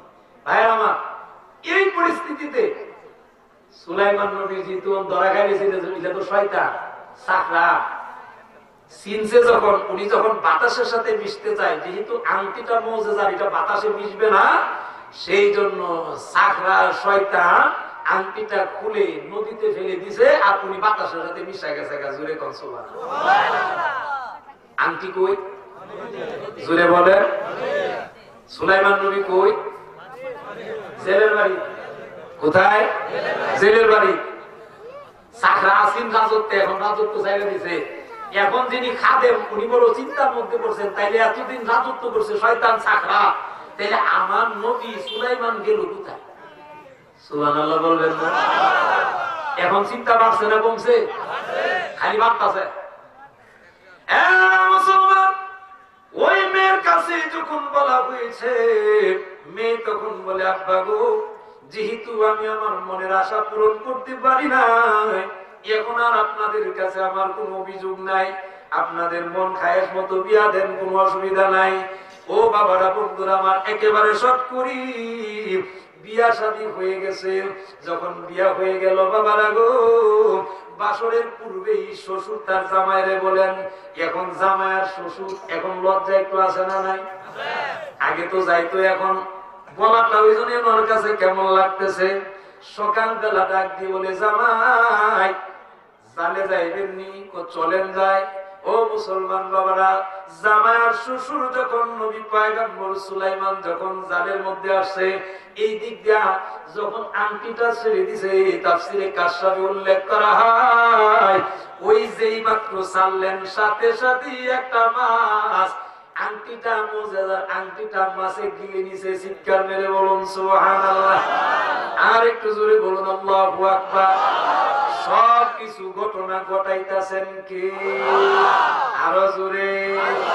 মাছ আংটি যখন পেটের ভিতরে ঢুকা দিছে গো, এ মুসলমান, যেহেতু এটা মুজেজার আংটি, মাছ যেই দিকে যা, বাকি যত মাছ সমুদ্রের সব মাছগুলো এখন ওই মাছের পিছনে পিছনে দৌড়ায়। চিৎকার মেরে বলুন সুবহানাল্লাহ। আর একটু জোরে বলুন আল্লাহু আকবার। ও মুসলমান বাবারা গো, মাছ গিলেও বিপদ আছে না নাই? এখন সে যেই দিকে যা, অন্য মাছগুলো তার দিকে পিছনে পিছনে দৌড়ায়। এই দিক দিয়ে জামাই আর শ্বশুর যখন জালে আসলেন, মাছ মারলেন, হঠাৎ করে জাল যখন নদীতে ছাড়লো, ও বাবারা বন্ধুরা, যেই মাছ খান আপনার আংটি খান খাইছে, এই মাছ যেই দিকে যা, বাকি মাছ যেহেতু পিছনে পিছনে যায়, এই মাছ খানা জালে যখন আটকা পড়ছে গো, বাকি মাছও জালের মধ্যে আটকা পড়ছে। এমন পরিমাণ মাছ আগমন করেছে, জেলের শুরু থেকে এই পর্যন্ত এই একসাথে করলেও এই পরিমাণ মাছ হবে না। জেলে এমন আনন্দিত, বেশি আনন্দ হইলেও মানুষ দেখবেন আনন্দে চোখের পানি ফেলা আছে না নাই? বেশি আনন্দ হলেও দেখবেন কান্না চলে আসে। ও মুসলমান বাবারা গো, জেলের চোখ দিয়া পানি পড়ে, কারণ এমন আনন্দ। ইয়াত মাছ, এই মাছ সব হইল উনার জামাইয়ের বরকত। জামার বরকতের কারণে, কিন্তু চিনে না উনি আল্লাহর পয়গম্বর, জেলে কিন্তু চিনে না, ঠিক কিনা জুড়ে কোন? সুলাইমান নবী নিজের পরিচয় দিতে পারে না, শুধু একটা কথা বলার কারণে, এত বড় সাহস এইটুকু বলার কারণে। ও মুসলমান বাবারা গো, সাথে সাথে মাছ বেশি রকম দেখার পরে আনন্দিত হইয়া জামাইরে কি দিবেন, কি খাওয়াইবেন সব ভুলে গেছে। ওই মাছের পুটলার থেকে চিন্তা করলেন, একটা মাছ, এই মাছটা নিয়ে আমি আমার জামাইরে ভালো করে গুনা করে খাওয়াবো। এই জন্য সেই মাছটার দিকে হাত দিছে। পৃথিবীর মুসলমান, তাফসীরে কাশফে উল্লেখ করা হয়, ওই মাছটাই আংটি খান খাইছে। চিৎকার মেরে বলুন সুবহানাল্লাহ। সব ঘটনা ঘটাইতেছেন কি? ও মুসলমান বাবারা গো, মাছ যখন বাড়িতে নিয়ে যায়, মেয়েরে ডাক দিয়েছে, মা গো, আমি বড় আউস করে একটা মাছ আগমন করে নিয়ে আসলাম। ও মা, তোমার কাছে দেই, এই মাছটারে ভালো যত্ন করে তুমি ভালো করে কাটবা, ধুইবা, ভালো করে গুনাহ করে আমার জামাইরে দিবা। আমি গরিব মানুষ, জাল ভাই, এত কিছু দিবার সুযোগ নাই, এই জন্য মাছটা দিলাম। যেই মাছটা দিয়েছে মেয়েটাও খুশি। এবার উনি যখন নিয়ে কুটার জন্য গেছে, বিসমিল্লাহ বলতে দেরি, মাছের পেটের মধ্যে দা যখন লাগছে, সাথে সাথেই মুজেজার আংটি খানা পড়ে গেছে। চিৎকার মেরে বলুন সুবহানাল্লাহ। আর একটু জোরে বলুন আল্লাহু আকবার। মাছের পেটের ভিতর থেকে যেই মাত্র আংটি বাহির হইল, মেয়ে এতটাই খুশি, আল্লাহর কৃতজ্ঞতা জানায় বলে, আল্লাহ, আমি গরিব, আমার স্বামীরে ভালো কিছু দেওয়ার মতো আমার কাছে কিছু নাই। ও আল্লাহ, আমার মনে হয় গো, তুমি বড় মায়া করে মহব্বত করে মাছের পেটের ভিতরে এত সুন্দর দামি একটা আংটি দিছ। এই আংটিটাই আজকের রাত্রে, বাসর রাত্রে আমি আমার স্বামীরে উপহার দিব। ও মুসলমান বাবারা, কৃতজ্ঞতা প্রকাশ করছে কার? আমরা আল্লাহর কৃতজ্ঞতা প্রকাশ করতে চাই কি চাই না? পৃথিবীর মুসলমান, কেন করবেন না? আপনার আমার যে সুন্দর দুইটা চক্ষু দিছে গো, এমন বহু মানুষ আছে যাদের চোখ নাই, ঠিক কিনা জুড়ে? যার নাই তার গিয়ে জিজ্ঞেস করে দেখেন, তার হৃদয়ের ভিতরে কত ব্যথা, কত কষ্ট। এই নিয়ামতের শুকরিয়া যদি আদায় করতে হয়, এই নিয়ামতের শুকরিয়া আদায় করার একটা মাধ্যম হলো নামাজ। চিৎকার মেরে বলুন সুবহানাল্লাহ। আর একটু জোরে বলুন আল্লাহু আকবার। উনি তখন, ও মুসলমান বাবারা, এবার দেখা যায় মেয়েটা সুন্দর করে আংটিটা ধুইয়া উনার আসরের মধ্যে নিয়ে বাইদা রাখছে। রাত্র যখন হবে, স্বামীকে উপহার দেওয়া হবে। রাত্র যখন গভীর, স্বামীর রুমের ভিতরে যখন গিয়া ঢুকছে, ও মুসলমান বাবারা, একজন একদিকে মুখ, আরেকজন আরেকদিকে মুখ, কথা কয় না? দুইজনের ভিতরে দুঃখ আছে না নাই? কিন্তু দুঃখ কেমনে বানতো? সুলাইমান নবীর ভিতরে দুঃখ হইল, জেলের মেয়েরে বিয়া করছি, আমি যে সুলাইমান প্রমাণ দিয়ে দিতে পারলাম না, পরিচয় দিতে পারলাম, দুঃখ। আর জেলের মেয়ের দুঃখ হইল যে আমি তো ইচ্ছা আছি বাচ্চারে বিয়া করতাম, পারলাম না, এটা মনের ভিতরে দুঃখ আছে না? এই জন্য দুইজনের দুই দিকে মুখ। কিছুক্ষণ নীরবতা ভেঙ্গে সুলাইমান আলাইহিস সালাম বললেন, বিবি, এইভাবে কি রাত কাটাইতাম? সুবহানাল্লাহ। এখন স্ত্রীও সুন্দর করে মুখ ফিরাই বলেন, জি না। এখন দুইজনই কথাবার্তা বলতেছেন। স্বামী চিন্তা করে দেখতেছে, আমি জিগাইলাই উনার কি আগে কোন পছন্দ আছে? ঘটনাক্রমে সুলাইমান আলাইহিস সালাম বলেন, আপনার কি আগে কোন পছন্দ আছে? মেয়ের যেহেতু জিজ্ঞেস করছে, মেয়ে তো চরিত্রবান, মিথ্যা বলে না। উনি তখন জবাব দিলেন, স্বামী যেহেতু প্রশ্ন করছে, আমার আগের পছন্দ ছিল। এখন কি স্বামী খুশি না বেজা? আমাদের দেশের কোন জামাই হইলে তো কইলে আজুদা লইয়া ওখানে মাইরা যায়, কত্তারা কই জাতি আমার সামনে কোয়াছাড়া, ঠিক কিনা জোরে কর। সুলাইমান আলাইহিস সালাম বললেন, যদি আপনার পছন্দ থেকে থাকে তাহলে আমারে কেন বিয়ে করলেন? উনি তখন বললেন, আমি যারে পছন্দ করতাম ওনার জিন্দিগিতে আমি দেখছি না। এটা কেমন পছন্দ করছেন দেখছেন, এটা কি পছন্দ বুঝলাম না, স্বাভাবিক না? স্বামী যদি আপনি শুনতে চান তাহলে শুনেন, আমার মনে হয় আপনিও উনারে চিনবেন। সুবহানাল্লাহ বলতেন না? স্বামীর ভিতরে তো এখন একটা জ্বালা শুরু হয়েছে। সুলাইমান আলাইহিস সালাম বলেন, তাড়াতাড়ি বলেন, পরিচয় দেন। উনি তখন বললেন, আমি যাকে পছন্দ করতাম ওনারে জিন্দিগিতে কখনো দেখি নাই, শুধু নাম শুনছি। উনি আর কেউ না, উনি আমাদের এই রাজত্বের বাদশাহ, আল্লাহর পয়গম্বর হযরত সুলাইমান। যেই মাত্র ওনার নাম বলছে, এখন সুলাইমান খুশি না বেজা? কিন্তু খুশি হইলে তো প্রকাশ করতে পারতেছে না। বিদ্যা তো ভাবতেছে ঠিকই, কিন্তু প্রকাশ করার সুযোগ নাই। সুলাইমান আলাইহিস সালাম স্ট্রেঞ্জ হইলেন, চিন্তিত।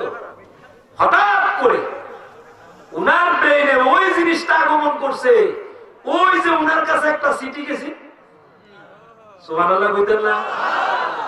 আরো জোরে বলেন। ওই চিঠির কথা স্মরণ করায় দিয়েছেন কে? আল্লাহ।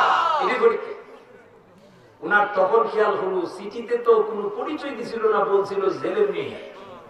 আল্লাহ নিয়ে এই জেলের মেয়েরই আমার বিয়া দিছে। সুবহানাল্লাহ কইতেন না? চিন্তা করছেন নি? প্রবাদে একটা কথা কো, যে জেলে নিন্দে হয় গেলে হিন্দে বলে না? এখন উনি আশ্চর্যান্বিত, কিন্তু কথা বলতে পারতেছে না। যেহেতু কথা বলতে পারতেছে না, সেই হিসাবে উনার ভিতরে একটা চিন্তা, কি করবে, পরিচয় দেওয়ার মতো সুযোগ যাক, নিজের সামলায়া কথাবার্তা শেষ করে হঠাৎ করে স্ত্রী ডাক দিয়ে বলেন, স্বামী, যদিও আমি ওনারে পছন্দ করতাম, পাইলে বেশি খুশি হইতাম, কিন্তু যেহেতু আপনি আমার স্বামী, ওনারে যেই রকম ভালোবাসতাম, এক চুল পরিমাণ কম আপনার ভালোবাসতাম না, পুরাপুরি আপনার ভালোবাসতাম। আমি আপনার স্বামী হিসাবে গ্রহণ করছি, কোনো টেনশন করার বিষয় নাই, দুশ্চিন্তা করার কোনো বিষয় নাই। সুবহানাল্লাহ। কথাবার্তা শেষ, স্ত্রী তখন ডাক দিয়ে বলেন, স্বামী, আমি গরিব মানুষ, আমার বাবা জানবা, আমি আপনার মনে চাইতেছে আজকের এই রাত্রিতে একটা উপহার দিতাম। সুবহানাল্লাহ। সুলাইমান আলাইহিস সালাম চিন্তা করে, আগে এক কথা কয়ে বিপদ করছিলাম, এখন যদি আবার মনে মনে চিন্তা আনি, জেলের মেয়ে দিবই বাকি, তাহলে আল্লাহ আবার না জানি কোন পরীক্ষা ফালা। এই জন্য সুলাইমান আলাইহিস সালাম বললেন, না ঠিক আছে দেন, আলহামদুলিল্লাহ দেন। যখন বললেন দেন, কত দুইটা চক্ষু বন্ধ করে, চোখ দুইটা বন্ধ করছে। জেলের মেয়ে ওই আসল থেকে আংটিটা বের করে সুলাইমান আলাইহিস সালামের হাতের মধ্যে পরাইয়া দিয়েছেন। শিক্ষা দেখবেন, প্রত্যেকটা জিনিস নিজের হইলে একই কালারের, একই ডিজাইনের, একই মডেলের, যদিও ধরেন মোবাইলও 10টা মোবাইল যদি একসাথে রাখেন, আপনার যে কোনটা, এটা মোবাইলের ব্যবহার যে করছেন, এই ব্যবহারের একটা গন্ধ আছে না নাই? দেখবেন আমরা যে পোশাক পরি, গেঞ্জি বা যে কোনো পোশাকই পরি, এই পোশাকের মধ্যে মানুষের একটা গ্রাম আছে না নাই? বাবার গ্রামে বাবার মতো, ছেলের গ্রামে ছেলের মতো, ঠিক কিনা? এখন আংটি যেহেতু উনার হাতে লাগছে, উনার শরীরে একটা কম্পন মারছে, জাকি মারছে, যে আংটি তো দেখা যায় না আমার, আরো জোরে কর না। চোখ খুললা দেখে ঠিক ওই যে আংটি, মজেদার আংটি, এই আংটি উনার হাতের মধ্যে। চিৎকার মেরে বলুন এখন কিন্তু উনি কিন্তু বিপদ বেড়ে গেছে, এখন দিয়ে সময় আর একটু বাড়ছে। আলহামদুলিল্লাহ কর। হুজুর কি আসছে? আসছে? হ্যাঁ, বুঝছি, তাহলে আপনারা বিপদ, আমারও বাড়াই দিচ্ছে। যাক, আমরা সকলে বলে আলহামদুলিল্লাহ। আমরা খুশি না বেজা? খুশি নি? তো খুশির আওয়াজ আসতে হবে না জোরে হবে? তাহলে ডান হাতটা উঁচু করে বলেন তো আল্লাহু আকবার, আর একটু জোরে বলে আল্লাহু আকবার। আপনার মান আল্লাহ সবাই কবুল করুন, সবাই বলে আমিন। আংটি যখন দিছে, সুলাইমান আলাইহিস সালাম তাকানোর সাথে সাথে মানে কিভাবে কি হইলো এটা তো বুঝতে পারতেছে না। সুবহানাল্লাহ কইতেন না? সবকিছু ঘটাইছেন কে? আল্লাহ। সুলাইমান আলাইহিস সালাম চিন্তা করতে করতে আংটির দিকে তাকায়া অজ্ঞান হয়ে জমিনে পড়ে গেছে। আরো জোরে। যখন জমিনে পড়ে গেছে, স্ত্রী চিন্তা করতেছে, সর্বনাশ রে, আমার স্বামীর আংটি দেওয়াতে তো আমার স্বামী জমিনে পড়ছে, তাহলে যে আংটি দিলে আমার স্বামী অজ্ঞান হয়ে যাবে, এই আংটি আর আমি আমার স্বামীর দিতাম না। উনি তখন হাতের থেকে আংটিটা খুলছে, খুললা নিজের হাতে নিছে, নিয়া এখন পানি সিটা দিছে, মাথার দিছে। সুলাইমান আলাইহিস সালাম সুস্থ হইছে, কিন্তু সুস্থ হওয়ার পর সুলাইমান আলাইহিস সালাম এখন কিন্তু স্ত্রীর খবর পরে, আগে হলো আংটির খবর। উঠেই যে কেস করতেছে আংটি কেন? স্ত্রী তখন বলে, স্বামী যে আংটি আপনারে দিলে আপনি অজ্ঞান হয়ে যান, আমি নিয়োগ করছি এই আংটি আপনি। এখন সুলাইমান নবী খুশি না বেজা? সুলাইমান আলাইহিস সালাম বলেন, বিবি জানের জান মরানের বরং কত কতই তো কয় না, খুশি করবার লাগি। এই যে খুশি করার জন্য উনি উৎসাহ প্রদান করতেছেন, বলতেছেন বিবি এটা দেখ, আংটি দেন, আংটি দেন। অনুনয় বিনয় করার পরে মেয়েরা এমন থাকে নরম, ঠিক কিনা? মেয়ে মানুষ আসলেই নরম। আপনি একটু ভালোবাসা দেন, দেখবেন আপনি ভালোবাসা পাইতে কোনো অসুবিধা হবে না। তাদেরকে গালি গালাজ করবেন না, একটু আদর দেন, ভালোভাবে কথা বলেন। আপনি ঘরের ভিতরে যখন যাবেন, আপনি খাদ্যটা আপনার স্ত্রী পাক করছে, এটা যদি ভালো না লাগে, হামসার মতো হয়, তবু যদি আপনি একটু প্রশংসা করেন, না মাশাআল্লাহ আমার স্ত্রী পাক খুব ভালো লাগে, আর এই খাদ্য খাইলে আমার জানটা শান্তি হয়, যদি এটা বলেন আপনার স্ত্রী আপনার উপর খুশি হইব না বেজার হইব? এই খুশিটা আপনি করেন। 3টা জায়গায় মিথ্যা বলা যায় না। কয় জায়গায়? আরো জুড়ে বলে। তবে প্রতিনিয়ত আবার কওয়া শুরু করে দিন, সিস্টেম আছে। আমি বিবির একটু খুশি করতে, খুশি করতে গেলে যদি আমি তার একটু ভাগের প্রশংসা করি, তাহলে সে খুশি হইব, ঠিক কিনা? আর খুশি হইলে আপনার খাদ্য খানো বালা কবলাই। আমাদের দেশের স্ত্রীও বালা আছে না? দেখবেন অনেক বেরিয়ে আইতেছে, বাজারও গেছে, স্বামী বাজার করে আনছে, ঠিক মতো বাজারটা করে আইনা খালি তুইছে, কি বাজার করছে? চোখলে যাও না বাজারে, আছে না? আমগো করে আমগো হে করে যে ভাই সাহেব কি সুন্দর বাজারটা করে। আচ্ছা স্বামী স্বামী যদি হে করে ভাই সাহেবের প্রশংসা করে, স্বামী খুশি হইব না বেজার হইব? ভিতরে কিন্তু ভুলতা যায়, ওই কিন্তু লাগিল আগে আমার ঘর করস, আমার সংসার করস, তুই আরেকজনের প্রশংসা করস, আছে না নাই? আরো জোরে বলেন, আছে না নাই? স্ত্রী আমার মা বোনেরা যারা কথাগুলো শুনেন, আল্লাহর হস্তে বলি, নবীর মহব্বতে আপনাদেরকেও বলি, আপনি আপনার স্বামীর প্রশংসা করবেন। আপনি আপনার স্বামী ছাড়া ভিন্ন কোন মানুষের প্রশংসা করবেন না। আপনি আপনার স্বামীর যদি প্রশংসা করতে থাকেন, তাকে যদি ভালোবাসা দিতে থাকেন, তাহলে আপনার স্বামী অবশ্যই অবশ্যই অবশ্যই আপনার প্রতি দুর্বল থাকবে, ঠিক কিনা? আরো জোরে। যেহেতু একটু সময় আছে, একটা ঘটনা কইতাম না, আপনারা বললে গোমর যদি রাগ করে দুটো কম দিত। আংটি তো আছে, আংটি জায়গাটা আছে, আংটির কথা শেষ করব সময়ের ভিতরে, যেহেতু হুজুর আসতেছে নাকি, আংটিটা শেষ করে লিখতাম।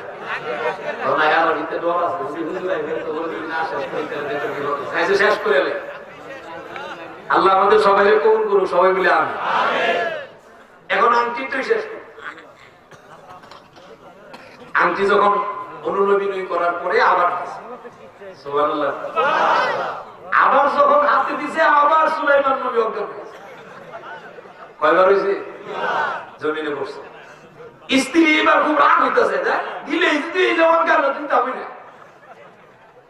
আবার আংটি তুলছে, পানি ডালছে, সুস্থ হয়েছে। সুলাইমান নবী কিন্তু একটু আবার আংটি বুঝে,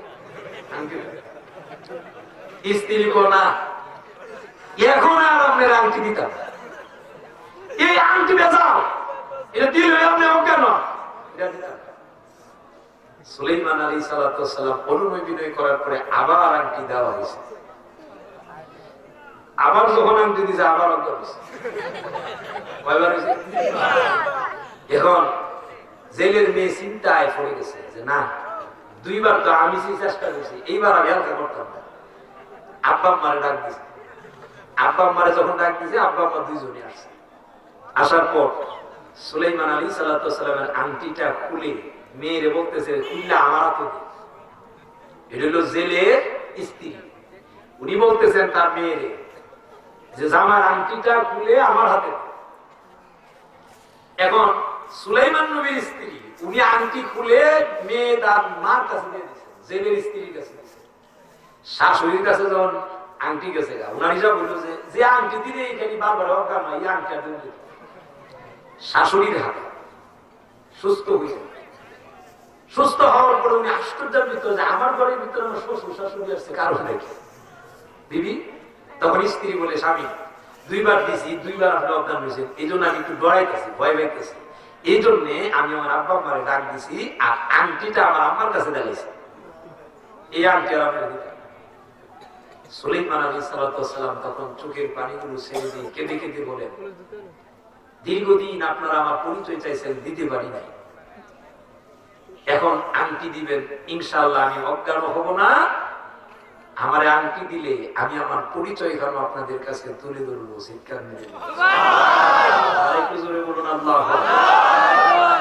সব ঘটনা ঘটাইছেন এই জন্য আল্লাহ বলছেন, যারা আল্লাহর বান্দা তারা জমিনের উপরে অহংকার করে চলাফেরা করবে না, অহংকার করে চলাফেরা করবে না, নম্র ভদ্রভাবে চলাফেরা করবে। আর এই নম্র ভদ্রভাবে চলাফেরা করলে সম্মান দিবেন কে? আল্লাহ।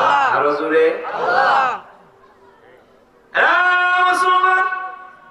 এইবার যখন ওনার হাতে দেওয়া হয়, সুলাইমান আলাইহিস সালাম যা বলেছে তাই হয়ে গেল, এখন আর অজ্ঞান হয় নাই।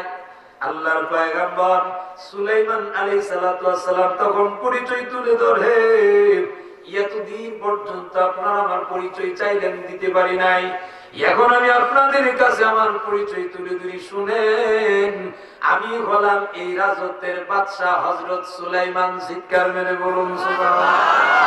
আর একটু জোরে বলুন আল্লাহু আকবার। পৃথিবীর মুসলমান মহিলারা স্বাভাবিকভাবে যেহেতু পোল্ট্রিবাজ পোল্ট্রি লয়, এখন ঠিক ওই জেলের স্ত্রী একটা চিৎকার মারে কয়, মা গো আমি আগই না করছিলাম, দিতাম না, তোর বাপে দিছে,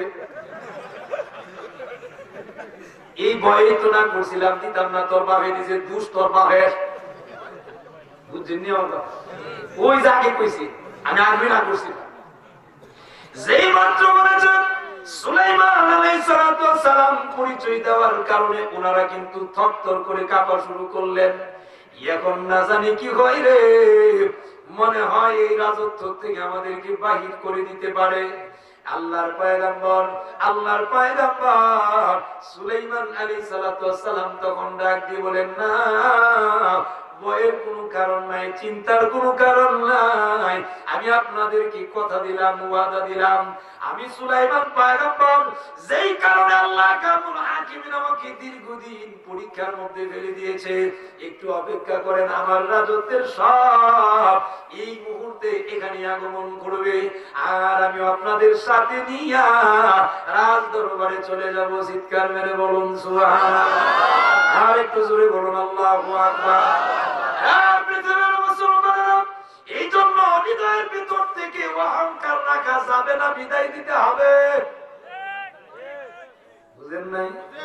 অহংকার কি রাখবেন না, বিদায় দিবেন? বিদায় দিতে রাজি আছি না নাই?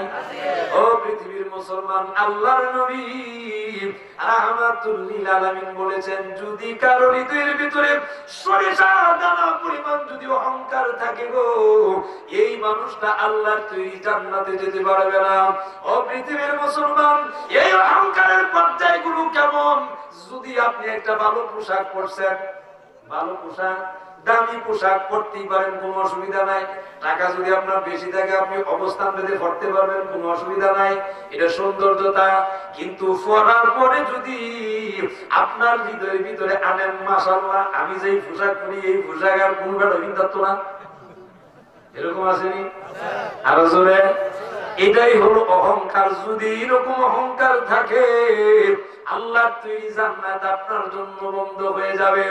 বড় পীর আব্দুল কাদের জিলানী রাহিমাহুল্লাহ, পৃথিবীর মুসলমান, এমন একজন আল্লাহওয়ালা যিনি মায়ের গর্ভের ভিতরে থাকিয়া 18 পারা কোরআনে হাফেজ হয়েছেন। চিৎকার মেরে বলুন সুবহানাল্লাহ। এমনি হয় নাই বাবারা গো, উনার মাও তো ওই রকম মা ছিল। এইরকম মায়ের সন্তান বড় পীর আব্দুল কাদের জিলানী, উনি হঠাৎ করে সফরে বের হলেন। রমজান মাস, কোন মাস জোরে বলেন? রমজান মাস সফরে বাহির হলেন। ও বাবারা বন্ধুরা, রমজান মাস সফরে বাহির হলেন। রমজান মাসে যদি কোনো মুসাফির সফর করে, ইচ্ছা করলে রোজা বাঁধতে পারে, রাখতো। আল্লাহ আল্লাহর বান্দাদের উপরে কঠোর না সহজ? সহজ করে দিলেন বাবারা গো। যেহেতু বড় পীর আব্দুল কাদের জিলানী রাহিমাহুল্লাহ সফরে বাইরে হয়েছেন, হঠাৎ করে দলে দলে মানুষ স্লোগান দেয়।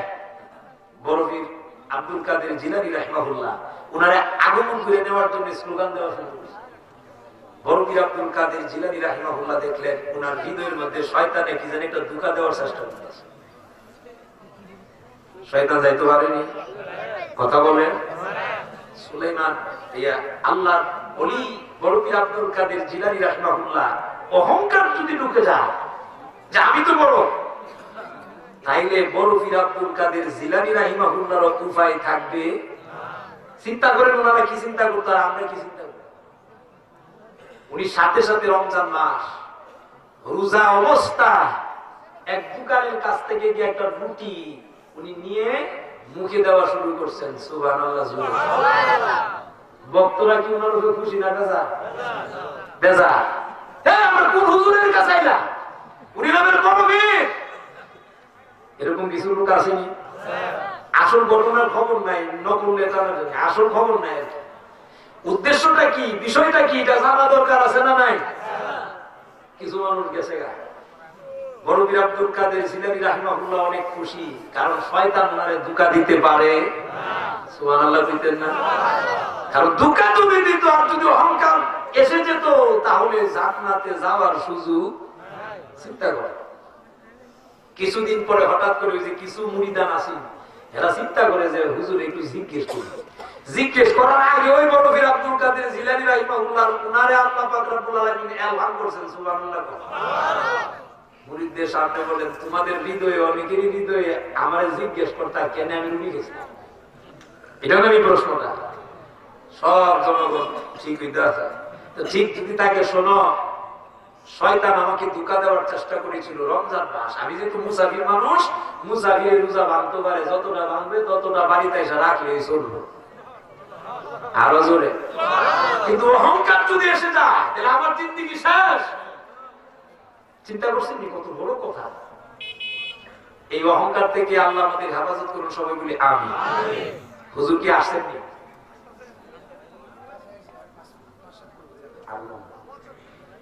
তো যেহেতু এই অহংকার আমাদের সমাজের ভিতরে আসেনি, কম না বেশি?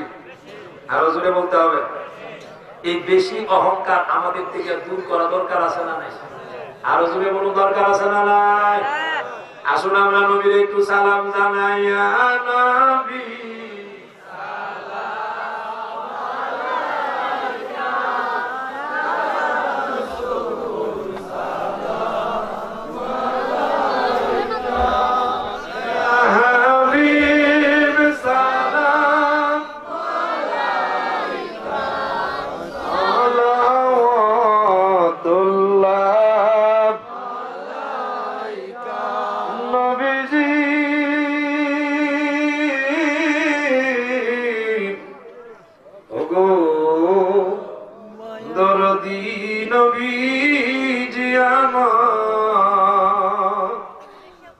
আমরা যে গুনাহগার উম্মত, সালাম দেই আপনার চরণে, লন সালাম গুনাহগার জেনে। ইয়া নবী সালাম আলাইকা, ইয়া রাসূল সালাম আলাইকা, ইয়া হাবিব সালাম